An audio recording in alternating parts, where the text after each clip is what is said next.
Gue mau nyambung tuh. Bicara tentang Anfield, bicara tentang Liverpool, 6 matches sangat positif kemarin. Not the best of matches. Ini terbukti dengan mungkin kedua tim struggling untuk menemukan form yang ideal. Coba kembali ke level elite untuk Liverpool. Mulai kita bisa melihat lah beberapa perkembangan. Curtis Jones sekarang sudah menikmati perannya di that diamond in the midfield. Dia begitu luar biasa tampil di sana. Wirtz juga. Florian Wirtz akhirnya ya ini Tottenham yang mengakhiri rentetan hasil 0-0-0-0-0-nya Florian Wirtz. Pertamanya Wirtz ke Tottenham ya. Dengan assist-nya. Assist. Ekitike luar biasa. One of the best signings buat Liverpool di musim kali ini. Tapi sayangnya di sisi yang satunya adalah Isak yang membuka keunggulan. Justru potentially broke his leg kayaknya. Dengan challenge dari Van de Ven memang accidental ya karena Van de Ven coba untuk masuk. Tapi dengan hasil kemarin Dilo melihat dengan Liverpool sekarang dengan Thomas Frank dan Spurs justru Thomas Frank sekarang dalam posisi yang Arne Slot pernah sangat terancam dengan fans yang mulai melihat mungkin tidak ada kecocokan dari sistemnya Thomas Frank. Sangat betul. Home matches dengan 11 kekalahan yang sangat mencolok ini.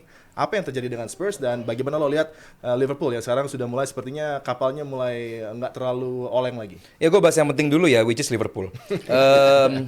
Ya ini sangat menyedihkan buat gue, sangat menyedihkan bagi gue melihat Isak gitu. Gue Rabu gue selalu banter-banter sama Firzi sama Rizal soal Isak dan Newcastle bla bla bla. Cuman dia cedera kayak begini di saat dia mulai perlahan dapat momentum dan dapat cedera. Menyedihkan atau iba? Iya, iba ya, maksudnya aduh kesian gitu apa itu namanya, piti. Jadi buat gue ini agak negatif ya sebenarnya. Iya, gimana ya maksudnya? Iba udah Pak. Iba, oke, Iba. Iba Konate, nggak beres-beres gue. Ya karena mulai menemukan momentum Mas. Isak ini mulai menemukan momentum, pergerakan udah mulai enak, udah mulai ketemu sayap kiri sama sayap kanannya, mulai kelihatan. Wirtz mulai tahu cara menyuplai Isak seperti apa. Kemarin momentumnya itu Wirtz bisa aja langsung masuk karena kosong di depan, tapi dia milih untuk delay, menunggu running behind dari Isak yang buat gue bagus banget. Sebelum pada akhirnya Mickey van de Ven yang buat gue itu layak dapat kartu. Menghantam, tapi ya ini berhasil dihindari oleh Isak dan dia menjebol gawang dari Tottenham. Ya ini sangat menyedihkan, tapi ya saat lu punya dua striker sebaik Ekitike dan juga Isak, tadinya kan ada balance dan juga persaingan. Ini sehat sekali untuk Arne Slot, untuk Liverpool ini sangat sehat. Lu punya dua striker yang sama bagusnya. Tapi dalam beberapa game terakhir, Ekitike yang lebih bagus. Tapi lu punya Isak yang pengen nunjukin bahwa gue layak dihargai sama hal itu. Ini sangat sehat. Nah, dengan cederanya Ekitike ini, buat gue... Dengan cederanya Isak ini sangat kerugian besar bagi Liverpool gitu. Dan ya udahlah, ini menghadapi Tottenham yang buruk. Gue setuju sama fans Tottenham yang bilang kalau nggak ada keseimbangan dari Thomas Frank dan juga pemain yang di lapangan. Ini bukan pemainnya Thomas Frank. Dan Xavi Simons, gue rasa dia pemain yang nggak akan bisa bermain untuk Premier League team. Tapi dia sebelumnya udah menunjukkan ada progres lah. Cuman silly challenge ke Van Dijk. Sangat bodoh challenge kepada Van Dijk. Dia nggak cocok. Dia loan apa beli sih? Beli. Pembelian akan menjadi pembelian yang sia bagi Tottenham karena dia pemain terlalu kecil, terlalu lambat, terlalu nggak bisa ngikutin pace di Premier League. Jadi buat gua ya ini kartu merah yang bodoh dari Tottenham. Dan Van de Ven juga, yes, lu sebagai back harus menekel. Cuman kelihatan sekali ini adalah upaya membalas dendam apa yang dilakukan oleh Isak dilakukan kepada Van de Ven musim lalu saat Isak masih berseragam Newcastle, dilewatin begitu aja, dipermalukan, dan ini adalah tackle scissor atau tackle gunting yang dimanapun juga ini harusnya menjadi at least kartu kuning, tapi gara-gara gol jadi wasit melupakan itu aja, padahal itu jelas clear challenge yang berbahaya. Tapi untuk kedepannya gue masih gak tau Mas Rizal punya update apa enggak ya soal cedera Isak berapa lama, karena ini penting. Kayaknya sih lumayan ya gitu. Jadi ya buat gue ini disayangkan. Cuma kalau secara performance dari di game minggu lalu pun udah mulai kelihatan enaknya Liverpool main. Jadi ya gue harap Liverpool bisa konsisten bermain sebaik ini. Iya, pairing yang sebetulnya pengen lebih sering gue lihat ya untuk main atau start the game bareng gitu. Karena gue bilang semuanya bisa saling mengisi gitu. Satu bisa masuk dari kiri, satu bisa menjadi striker, dua-duanya bisa di switch di posisinya masing-masing gitu.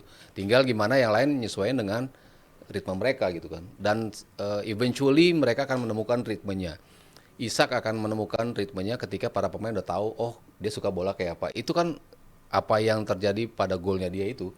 Itu kan udah lo tahu, oh Isak doyan bola seperti ini. yang Newcastle butuhkan berapa bulan juga kan untuk mendapatkan performance terbaik dari Isak.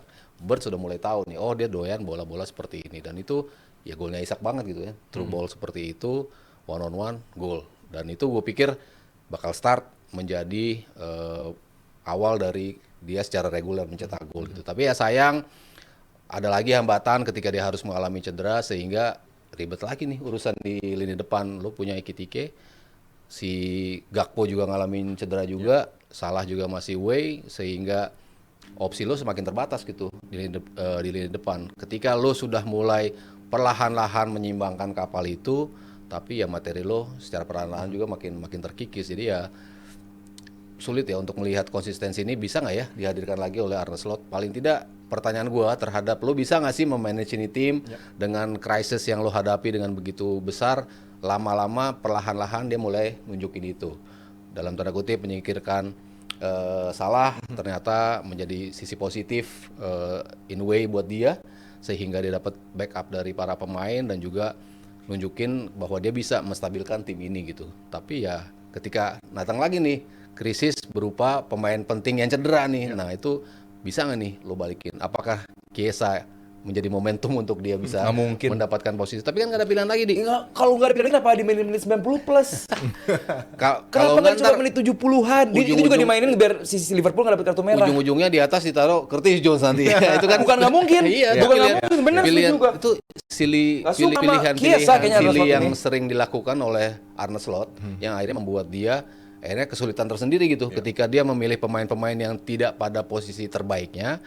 Di beberapa parts of the game bisa berjalan mulus, tapi ketika ada transisi, ketika lo diharuskan bermain as a collective unit, itu tercabik-cabik sehingga pilihan lo di beberapa game ke depan, nah ini gue nantikan lagi nih. Kemarin oke, sudah bisa balik ke performance-nya, tapi apakah bisa sustain lagi nih dalam beberapa laga ke depan? Ya ini gue menantikan lagi sih. Curtis Jones sih gue. Iya, master class-nya dari Arne Slot adalah tentunya dengan menempatkan tadi si Curtis Jones di midfield, menutup cracks yang ada di sana. Multiple position dia bisa cover di situ dan menjadi pemain yang sangat penting. Bahkan sekarang Gravenberch agak lebih maju ketimbang Curtis Jones gitu kan. Tapi mulai ada klik yang tepat di midfieldnya dari Liverpool. Ini menjadi satu perubahan yang signifikan kayaknya Sabtu untuk di midfield dari Liverpool dan juga menuju ke belakang karena sekarang covernya jadi lebih nyaman untuk Van Dijk dan juga Ibu Konate, walaupun di wing backs masih menjadi masalah ya bagi Liverpool. Kemarin juga Conor Bradley juga beberapa kali walaupun lebih oke tapi belum dalam kondisi terbaik. Iya, Bradley, Kerkes mungkin dua-duanya masih dalam posisi yang belum stabil juga dalam tim. Ada aja loophole yang bisa dimanfaatin oleh lawan di posisi wingbacks, tapi apa yang lack dari Liverpool dengan begitu banyak mendapatkan gol kemasukan adalah ketika lo di bypass dari tengah. Makanya ya Slot berpikiran untuk menambah satu pemain yang bisa merapatkan itu lagi. Sementara kemarin atau di musim lalu lo punya Gravenberch cukup untuk melakukan itu. Ada sedikit bantuan dari Sobo. McAllister juga bisa bantu, tapi the whole area tuh kan kayak bisa dikuasain oleh seorang Gravenberch doang gitu. Tapi di musim ini dalam beberapa pertandingan berturut-turut kan nunjukin Gravenberch udah tidak ada di posisi itu lagi gitu. Butuh penyeimbang untuk di posisi itu.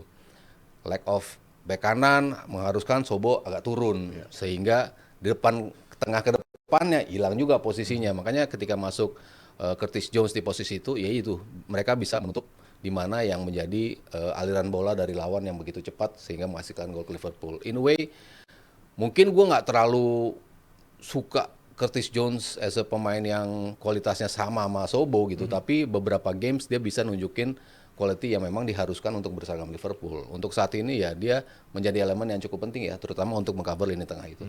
Iya. Kalau gue boleh nambahin, nggak gampang ya tugas dari Curtis Jones ini untuk menjadi penyeimbang dari trio midfield yang udah sangat seimbang gitu. Saat ada Szoboszlai yang tadinya ada di situ, cuma dipindahin ke posisi lain sebagai sayap kanan ataupun bek kanan.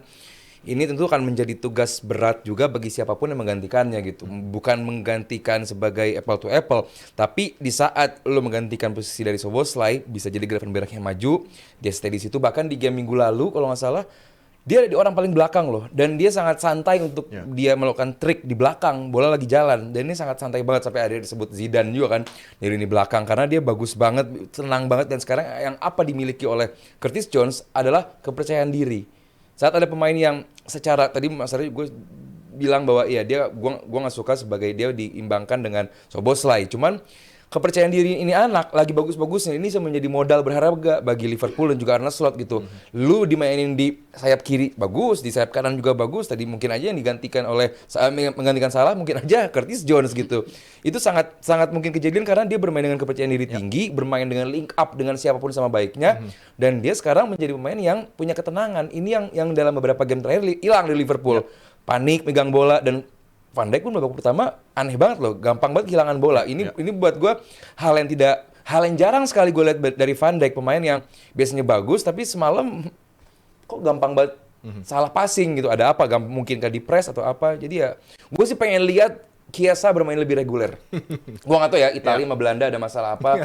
cuman ya gue pengen lihat Chiesa lebih reguler. Ya, Curtis Jones, Liverpool through and through, yang tahu betul bagaimana menjadi seorang pemain Liverpool dan membangkitkan rekan-rekannya dalam situasi yang mungkin cukup menantang, dan dalam 6 laga terakhir sudah mulai menuju ke Liverpool yang kita tahu bisa lagi challenge di papan atas, dan kita akan lihat bagaimana perkembangan dari Liverpool dari bulan Januari nanti hingga ke akhir musim. Dan Mo Salah nggak ada, tapi kan di rekor Liverpool juga kalau Mo Salah berangkat ke AFCON, Liverpool unbeaten. Jadi masih ada hal yang positif dengan masih belum bisa dimainkannya Mo Salah, dan tak terfikirkan mungkin bagi penggemar Liverpool. Ratusan juta untuk pemain depan sudah digelontorkan di summer kemarin, tapi sepertinya harus masuk lagi ke window yang akan dibuka tidak lama lagi untuk mencari pemain depan, atau mungkin akan ada loan yang akan dilakukan oleh Liverpool.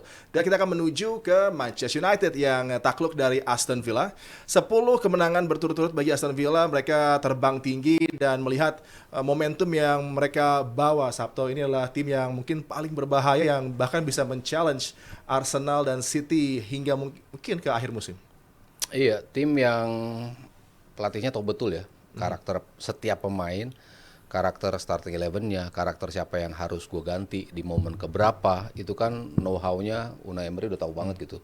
Makanya kita selalu bisa melihat Aston Villa yang cukup konsisten ya. Bahkan dari penampilan di Liga Champions musim lalu pun mereka bisa masuk melangkah cukup jauh gitu kan, yang tadinya orang nggak mengira tim ini gitu bisa melangkah jauh gitu. Sementara di musim ini awalnya juga nggak ada yang ngira kayaknya mereka ada di conversation 3 besar. Apalagi startnya jelek banget dengan start seperti itu. Orang bilang bahwa musim lalu adalah sebuah kebetulan dengan squad seperti ini, tapi ternyata nggak juga. Dia bisa nunjukin itu. Kalau kita bicara kualitas pemain satu persatu kan sebetulnya juga bukan berada di rata-rata ke bawah, justru rata-rata ke atas gitu. Mungkin kalau bisa dibilang poin ya 7,5, tapi rata semuanya ada di level itu. Sehingga ketika lo bicara tim secara kolektif, ya ini dimiliki oleh Aston Villa. Personil depannya bisa lo rotate, juga nggak menurunkan kualitas as a team. Tengah juga ada tweaking di situ, kadang mungkin main, kadang enggak, tapi tetap aja bisa tampil stabil di lini tengah. Lini belakang pun cukup solid juga dalam bermain. Defense, kapan mereka main zonal, kapan butuh man to man marking, itu betul-betul nunjukin tim ini yang udah kualitasnya sangat luar biasa gitu as a team gitu. Jadi ya gue ngelihat tim ini akan terus menjadi tim yang menyulitkan tim-tim besar, sehingga conversation mereka di zona Liga Champions at least 1-5. Tadi ya nggak 1-2 lah ya, tapi 3-5 ya mereka akan terus berada di situ sih. Ya, Manchester United nggak main buruk-buruk amat. Sangat positif. Bagus justru bagus. Melawan Aston Villa.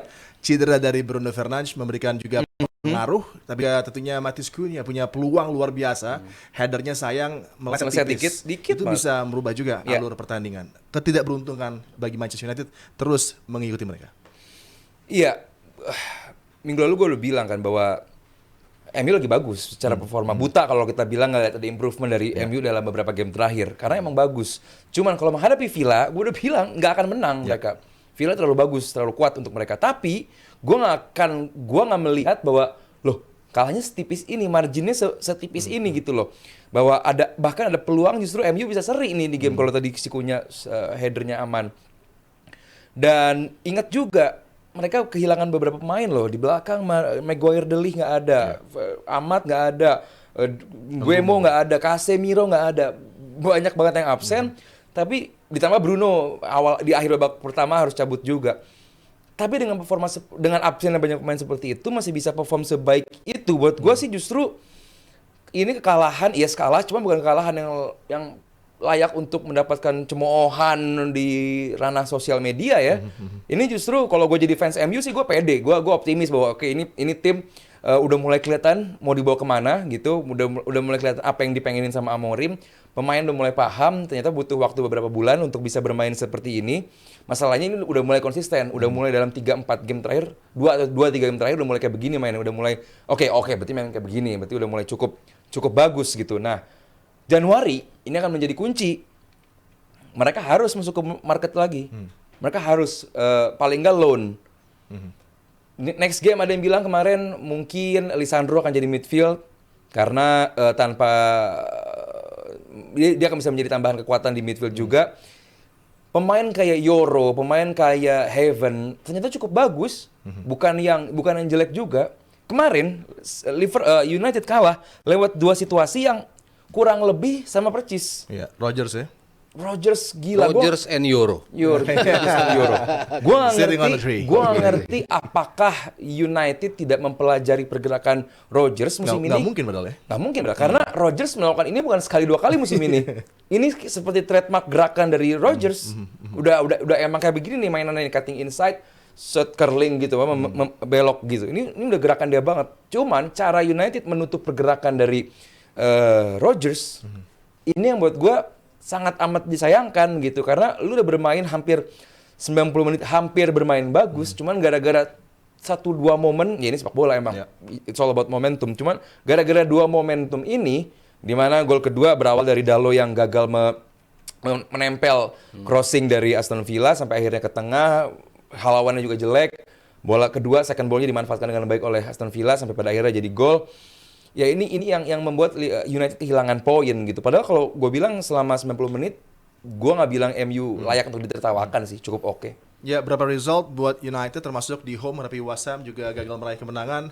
Ini mengganggu upaya mereka untuk bisa naik ke top 4. Dan ini terus berulang. Ini menjadi blockage mereka. Dan kalau lo lihat dari tipisnya bench dengan masuknya under 21 seperti misalnya Jack Fletcher kemarin dapat kesempatan bermain, agak mengkhawatirkan juga dengan banyaknya pertandingan di festive period ini.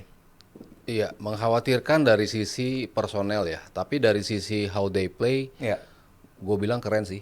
United kemarin main tampil oke banget, dan ya itu saya sangat disayangkan Yoro kok pemain yang punya potensi begitu besar, punya permainan yang bagus dalam beberapa game, tapi kemarin kok begitu mudah dilewatin sama Rodgers. Tadi Aldi udah bilang kan berapa kali kita juga lihat Rodgers emang gayanya cut inside, coba untuk tembak atau coba untuk memberikan cross gitu. Tanpa pengawalan yang cukup gitu untuk bisa membuat bola itu tidak tercross gitu atau tidak ditembak. Shaw aja sampai kesel kan, kenapa lo let itu bola untuk kedua kalinya. Yang pertama oke lah hilang, tapi how MU react di musim ini terhadap gol yang masuk ke gawang mereka ataupun mereka unggul bisa disamakan, itu selalu bisa positif, cepat dan positif terus gitu. Kita nggak lihat lagi United yang ketika unggul disamain selesai loh, kebobolan banyak habis itu, atau ketika lo kebobolan ya sudah lo akan lama untuk bisa back to the game gitu. Tapi ini bisa at instant moment, saat-saat lo dibutuhkan untuk melakukan pressing, semua pemain ikut pressing, mencoba mencuri bola kedua dan manfaatkan bola itu. Gol Cunha itu kan ada pressing dari Dorgu yang akhirnya bisa membuat bola itu hilang dan dimanfaatin oleh Cunha. Sayangnya memang tadi sundulan dia ya. Udah precise sebetulnya dia ngincar sudut, satu pantulan dan sudut, dan Emi udah kehilangan posisi juga untuk bisa itu, tapi Emi udah beaten itu. Udah beaten, tapi sayang tidak menjadi gol gitu. Tapi dengan gaya mereka bermain, dengan kepercayaan diri yang ditunjukkan semua pemain, tapi ketika lini belakang lo terus dirotate, pasti ketidakstabilan itu ada gitu ya. Terutama ya di situ ada Heaven, Yoro dan juga Shaw yang bukan di posisi aslinya juga, ya semakin sulit untuk menghadirkan kestabilan itu. Tapi at least tengah ke depan lo tetap punya cukup banyak variasi serangan dan juga chance yang lo create, sehingga gue akan melihat United. Tapi nggak lewat Ugarte dong. Nggak lewat. Ugarte dong. Oke, thank you. Kalian berdua sudah memberikan insight. Sebentar banget ini kita bahas MU. Masih banyak yang perlu dibahas. Emang nge-lag ya? Masalahnya ada sepertinya konspirasi sepertinya nih. Streaming kita nyangkut kayaknya. Pas bahas Ada MU. kendala, iya. Pas bahas Kendala MU. teknis. Oh my God. Tapi tentunya bagi Manchester United turnaround sangat cepat. Mereka menjadi tim yang akan berlaga di Boxing Day menghadapi Newcastle United. Kalah lagi. Persaingan di Boxing Day menuju ke weekend dengan full schedule. Ini juga luar biasa. Ada satu hal yang baru di Premier League dengan Boxing Day hanya satu laga tapi istimewa. Manchester United menghadapi Newcastle. Dan ada satu saweran yang masuk karena kita punya kendala dengan internet di studio. Palace Till I Die, sawerannya masuk Rp50.000. Baru aja dipuji Bung Adiani sebelum pertandingan. Xavi Simons malah kena kartu merah. Si? Emang ini adalah Xavi Simons yang Berarti Adi, kamu tidak boleh memuji pemain Arsenal. Takut kena kartu merah. Kita puji terus Zubimendi. Jangan. Itu Tidak boleh. Oke, thank you. Nanti kita ketemu lagi di DPI pada hari Jumat ya, karena di Rabu untuk menuju ke akhir tahun ini akan off dulu. Terima kasih banyak yang sudah nonton bersama kita. Terima kasih JM Team yang sudah nyawer juga. Sawerannya tentunya bisa dilihat di YouTube, nanti di YouTube dari Dewan Pundit Indonesia bisa terlihat nanti sawerannya di situ dengan kendala teknis yang terjadi saat ini. Tentunya terima kasih juga untuk GeForce dan terus saksikan klip dari DPI yang tadi udah gue bilang di channel YouTube Dewan Pundit Indonesia. Selamat Natal untuk semua yang merayakan. Feliz Navidad. Feliz Navidad.